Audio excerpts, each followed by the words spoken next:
Assalaamu calaykum dhammaantiin saaxiibada sharafta badan. Bilowga filimka waxaana la barayaa nin cabtooy ah oo la yiraahdo Jake kaasoo raadinaya qarxiso si uu sigaar ugu shito. Markuu awoodi waayay inuu helo ayuu bilaabayaa inuu sahmiyo siyaabo kale oo uu dabka ku helo, laakiin dhammaan isku dayadiisii way fashilmeen.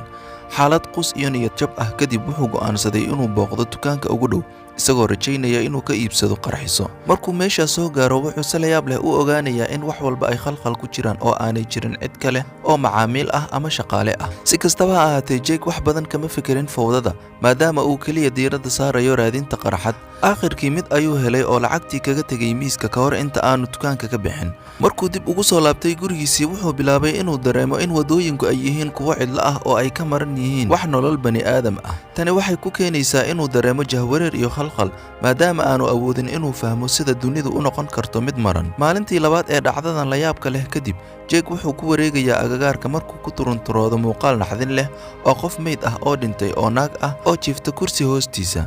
Tani waxay ka naxisay isaga oo wuxuu isku dayayaa inuu waco 911 caawinaad ahaan, laakiin dadaalkiisu ma shaqayn. Awood la'aanta in la gaaro adeegyada degdega ah waxay kaliya ku kordhinaysaa dareenka waalida ah ee ku sii kordhaya Jake. Waqti aan dheerayn kadib, cabsidii ugu darnayd ayuu la kulmay markuu arkay meyd kale. Isagoo walwalsan, Jake wuxuu u yaacay guriga qoyskiisa. Kaliya wuxuu ogaaday waalidkii iyo walaalihii oo jiifa sariirta dhaqdhaqaaq la'aan. Isagoo ku sii batay dhaawaca, Jake wuxuu bilaabay inuu su'aalo maskaxdiisa iyo xaqiiqda dhabta ah ee xaaladdan. Ma hubo in waxa uu la kulmayo ay dhab yihiin ama si fudud khiyaali uu keenay isticmaalkiisa daroogada. Dadaal uu ugu jiro inuu ka soo kaco sakhradda ayuu si isdaba joog ah isu dharbaaxay, isagoo rajaynaya inuu ka soo kaco riyada. Isla waqtigaas, wiil 13 jir ah oo caqli badan oo Sam lagu magacaabo ayaa u soo dhowaaday.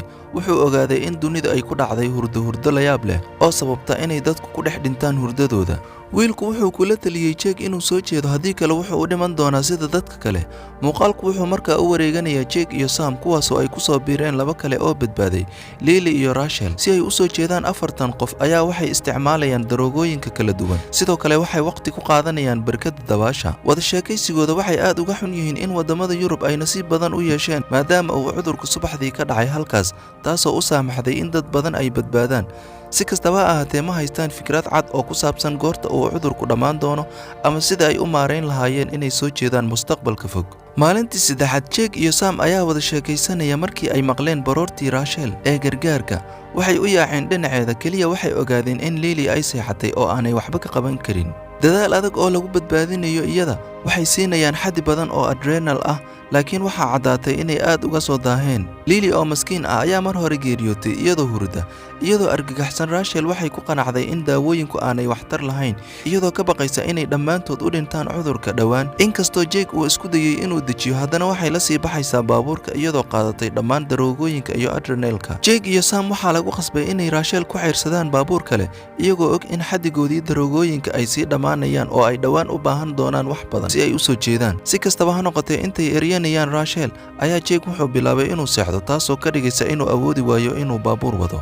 Iyadoo aan lahayn ikhtiyaar kale, Sam ayaa la wareegaya steerinka oo wuxuu helay geesinimada uu ku wado baabuurka markii ugu horeysay. Iskuday quus ah oo uu ku doonayay inuu Jake ku soo jeediyo ayuu lugta kaga dhuftay kashawiito, taasoo keentay inuu la qayliyo xanuunka, laakiin sidoo kale uu soo kacay. Wax yar oo dabagal ah kadib, Sam wuxuu ku sigtay inuu gaaro gaariga Rachel, laakiin isla markaaba diyaarad khaas ah ayaa ka soo muuqatay meel aan fogeyn, taasoo keentay shil yar. Tani waxay u ogolaanaysaa Rachel inay baxsato, laakiin nasiib wanaag qofna uma muuqdo inuu dhaawacmay. Shilka kadib, Jake iyo Sam waxay la kulmeen duuliyaha Ellis kaasoo raadinayay hab uu uga baxsado cudurka faafa isagoo u duulaya magaalooyin kala duwan. Markuu Sam codsado kadib, Ellis wuxuu siinayaa qaar ka mid ah kaniiniyada adrenal, kaasoo siinaya waqti ay ku soo jeedaan. Kadib saddexda saaxiib waxay aadeen isbitaal, halkaas oo ay ka heleen badbaado kale. Waxa kale oo ay la kulmeen laba dhakhtar oo lagu kala magacaabo Ali iyo Sarah, kuwaasoo ka caawiyay Jake daaweynta dhaawiciisa oo kooxda siinaya xaddi badan oo adrenal ah. Inta lagu guda jiro wada sheekaysigooda, Ellis ayaa shaaca ka qaaday in cudurka hadda uu ka dhacay waqtiyo kala duwan magaalooyin kala duwan, isagoo soo jeedinaya in meesha uu ka bilowday ay tahay meel u dhaxaysa Houston iyo Denver. Macluumaadkan cusub ee gacanta lagu hayo,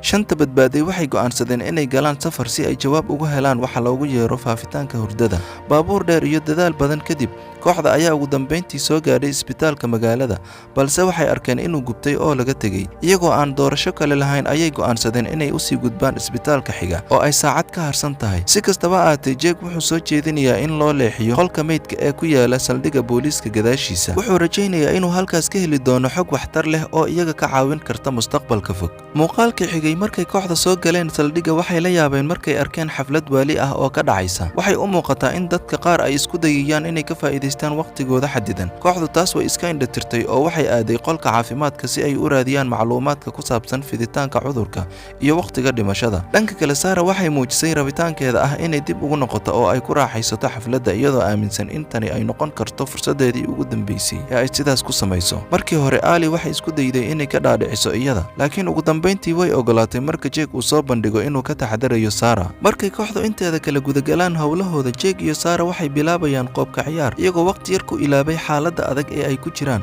Qolka caafimaadka, khibradda farsamada ee Sam ayaa u ogolaanaysa inuu jabsado nidaamka kombiyuutarka, halkaasoo ay isla markiiba ku arkeen laba goobood oo tilmaamaya inay jiraan dhimasho. Ali ayaa markaa sharaxaysa fikradda xisaabta goobaha, taas oo isgoysyada labada goobood ee gadaalka ah ay horseedi karaan meesha ugu dambaysa. Waxay ku qanacsan tahay in meesha ay u socoto ay tahay Dallas, kooxduna waxay ogolaatay inay halkaas u baxdo. Dhanka kale maskaxda Jake waxaa ku dhacay riyooyinka walaashii oo dhimatay, Megan, oo isna wuu soo raacay iyadii, oo Sarah xagga dambe ayuu uga tegey, oo qalbigiisa ayuu uga sheegay uu aabihii u qabay. Jake wuxuu aabihii ku haystaa inuu mas'uul ka yahay burburka hooyadii, isagoo ku andacoonaya inuu lacagtooda oo dhan ku bixiyay xaaskiisa labaad halkii uu ka bixin lahaa masruufka ilmaha Jake iyo hooyadii. Jake wuxuu aaminsan yahay in hooyadii uu aad u fogeeyey aabihii, ugu dambeyntiina u horseeday inay samayso wax aan la malayn karin. Mar kale iyo xafladda, Sarah waxay bilowday inay dareento hurdo sii kordhaysa, iyadoo adrenaline-ka nidaamkeeda uu sii yaraanayo.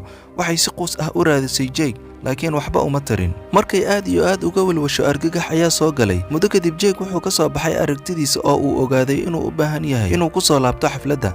Laakiin markuu yimid wuxuu ogaaday in Sarah ay daalkii hore u dhacday oo ay seexatay. Ali arrintan aad ayay uga xumaatay waxayna ku eedaysay Jake inuu dayacay. Ellis ayaa sidoo kale ku biiray xanaaqeeda iyagoo ku heshiiyey inaysan ku kalsoonaan karin Jake inuu noqdo xubin lagu kalsoonaan karo oo ka tirsan kooxda. Nasiib wanaag Sam wuxuu ka hadlayaa difaaca Jake wuxuuna ku boorinayaa kuwa kale inaysan ka tegin isaga. Wuxuu ku dooday in qof kasta uu u qalmo fursad labaad iyo inaysan ku degdegin inay xukumaan Jake iyadoo la eegayo khaladaadkiisii u dhowaa. falanqayn dheer kadib kooxdu waxay ugu dambeyntii go'aansatay inay sii wataan safarkoodii Dallas, laakiin hadda waa 4 xubnood oo keliya. Jake wuxuu uga mahadcelinayaa taageerada Sam oo uu wacad ku maray inuu ka mid noqon doono kooxda mas'uulka ka ah isaga mustaqbalkiisa. Intii ay sii socdeen gaarigooda wuxuu si lama filaan ah u soo qabtay signalka raadiyaha. Codka haweenayda ayaa la maqli karaa iyadoo dadka ku boorinaysa inay aadaan Austin, halkaasoo ay ku andacoonayso inay jirto daawo loogu talagalay dhibka ay hadda ku sugan yihiin. Ali ayaa aqoonsatay codka waxayna si degdeg ah u go'aansatay inay bedelaan meesha ay u socdeen oo ay aadaan Austin. Si kastaba ha ahaatee, Ellis kuma qanacsana oo wuu diiday inay bedelaan qorshahooda. Tani waxay ku kaliftay Ali inay go'aansato inay keligeed aado. Markay ku dhow yihiin inay kala tagaan, Jake iyo Sam waxay go'aansadeen inay raacaan Ali iyagoo dareemaya inay abaal ugu hayaan khasaaraheeda. Ka hor intuusan tegin, Ellis wuxuu siinayaa Ali qalab la socon kara meesha uu joogo haddii ay isaga u jirto 100 mayl. Kooxdu waxay dabadeed u dhaqaaqday dhanka Austin iyagoo aan hubin waxa ay halkaas ka heli doonaan. Waa maalintii shanaad, saddexda saaxiib ee kala ah Jake, Sam iyo Ali waxay u sii jeedaan Austin. Si kastaba arrintu ha ahaatee, dhacdo lama filaan ah oo argagax leh ayaa dhacday markuu qof dhintay uu ku soo dhacay gaarigooda oo ka yimid buundada, taasoo keentay in gaariga uu xakameyn waayo oo uu geed ku dhaco. Isku dhacan ayaa sababaya in Ali ay madaxa ku dhufsato oo ay miiri doorsoonto. Wiilashii oo argagaxsan ayaa si waali ah u bilaabay inay raadiyaan hab ay ku soo kiciyaan. Nasiib wanaag, Sam ayaa helay caagad biyo ah oo uu Ali wejiga kaga shubay, taasoo keentay inay dib u soo miirsato. Kadibna si ku meel gaar ah ayay u daboolaysaa nabarkeeda si ay uga hortagto dhiigbaxa. Si kastaba ha ahaatee, iyadoo uu hadda burbur xooggan gaaray gaarigii ay wateen, ma haystaan wax kale oo aan ahayn inay sii wataan safarkooda oo lug ah. Kadib masaafo dheer oo socod ah, saddexda qof ayaa ugu dambeyntii gaaray koonfurta Austin, halkaas oo ay kula kulmeen koox dad oo masiixiyiin ah oo ku jira habka tacsida meydadka. Ali oo aad u daalan ayaa ku dhacday dhulka, taasoo keentay in Jake iyo Sam ay aad u walwalaan. Nasiib wanaag, dadka masiixiyiinta ah ayaa arkay iyagoo isla markiiba ula cararay kaniisadooda. Halkaa waxay ku siinayaan cabitaan carow ah oo la yiraahdo Salud, kaas oo awood u leh inuu soo celiyo. Intaa kadib, Father Julio oo ah hogaamiyaha bulshada ayaa isbaray saddexda qof oo u sheegay inay soo dhaweynayaan oo ay joogaan inta ay u baahan yihiin. Intay Ali qaadanayso xoogaa nasasho ah oo ay aad ugu baahnayd, Julio wuxuu dibadda u saaray Sam oo uu soo baray qaar ka mid ah carruurta da'diisa ah. Mid ka mid ah waa Carmen, taas oo soo wareejinaysa isaga oo ugu dambeyntii u keentay nin oday ah oo indhoole ah oo la yiraahdo Eduardo iyo saaxiibkiis daacadda ah. ey la yiraahdo Bullet. Sam wuxuu aad ula yaabay sida uu eygu ugu guuleystay inuu ku noolaado xaaladahan adag. markuu Bullet ku qayliyo imaanshaha dadka dibadda, Eduardo wuxuu farayaa carruurta inay ku noqdaan kaniisadooda si ay u ammaan helaan. Si kastaba ahaatee, ka hor intaysan dib u soo noqon, nin u muuqda mid rafaadsan oo dhiig ku daadsan yahay ayaa si lama filaan ah u weeraray Carmen, isagoo gacan uga dhaawacay si naxariis daro ah. Laakiin ka hor intuusan wax dhib ah u geysan, Father Julio iyo kooxdiisa ayaa u soo gurmaday, taasoo keentay in ninkii qasnaa uu cararo.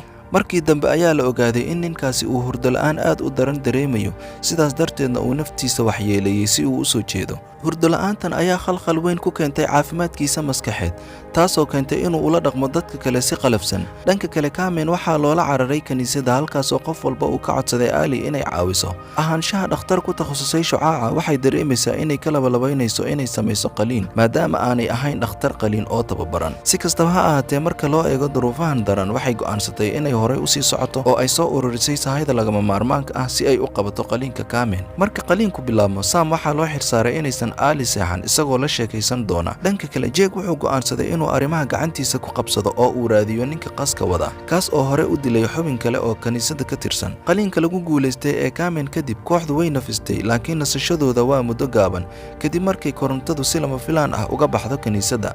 isagoo u malaynaya inuu yahay matoorka, Julio wuxuu aadayaa banaanka si uu u soo baaro, laakiin meeshii ayuu ku arkay dhiig, taasoo muujinaysa inay wax khaldan yihiin. isla markiiba ninkii qasnaa ayaa dib u soo baxay oo weeraray Julio. ka hor intuusan qofna arkin, ninku wuxuu galay qolka ay Ali ku daweynayso Carmen, isagoo keenay khatar weyn. nasiib wanaag, Jake ayaa ku yimid waqti yar oo uu ka adkaaday ninkii, isagoo dilay. ugu dambeyntii, xaaladii kacsaneed ayaa degaysa maadaama ay khatartu dhammaatay oo ay awood u leedahay Ali inay badbaadiso Carmen. muuqaalka ugu dambeeya waxaan aragnaa kooxda, kuwaasoo go'aansaday in la joogo waqtigii ay bixi lahaayeen oo ay sii wadaan raadinta xalka. waxay raacayaan baabuurkii Julio, iyagoo ballan qaaday inay soo laaban doonaan marka ay xal u helaan cudurka faafa ee hurdada. muuqaalka halkan ayuu ku egyahay. fadlan taawo subscribe iyo like haddaad jeceshahay muuqaaladan oo kale. kulanti dambe oo aad u xiiso badan. mahadsanid.